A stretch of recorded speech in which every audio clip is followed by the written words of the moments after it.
सारे सुनने वाले दोस्तों बजुर्गों साहबाना नूं सावन चैनल की तरफों सादक भट्टी का मुहब्बता भरिया सलाम।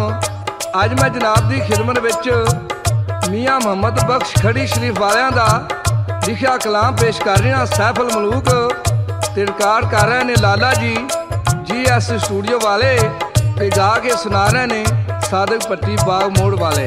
ते मियाँ साहब की लिखते हैं,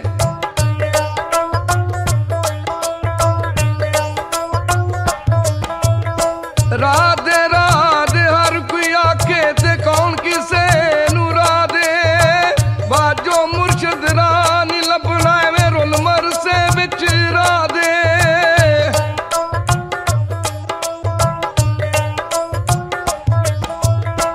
दुनिया डाडी ते असियां माड़े ते असी दुनिया तो डरदे, यार जिन्ना दे रुस्से रहिंदे जिन्ना जिउंदे ना मरदे।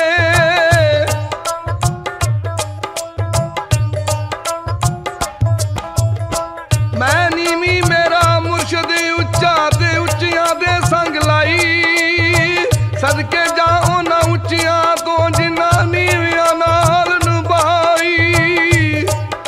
मेरे दोस्तों मियाँ साहब खड़ी शरीफ वाले एक एक बोल लख लख रुपए का लिखते ने ते समझ आपो अपनी होंदी है तो की लिखते ने। वल तुम्हें दी कौड़ी होंदी ते असर हुंदा विच पियां, जेड़ा कम ने जी मावां करदियां ओही करदियां तियां।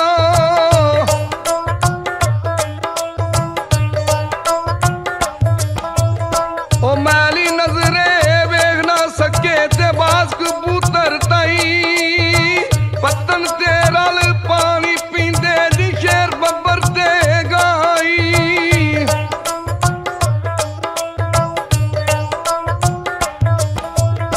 देश अपने दे कलर बिचों ते तुम्हें खो खो खाइए, गैर मुल्क दे बागा अंदर जी मेवे खान ना जाइए।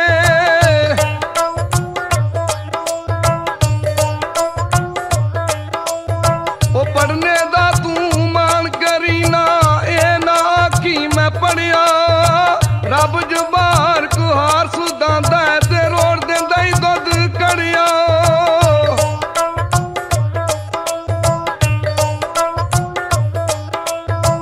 ले हाँ यार हवाले रब दे ते मेले 4 दिना दे, उस दिन ईद मुबारक होसी ते जैसन फेर मिलांगे। उस दिन ईद मुबारक होसी ते जैसन फेर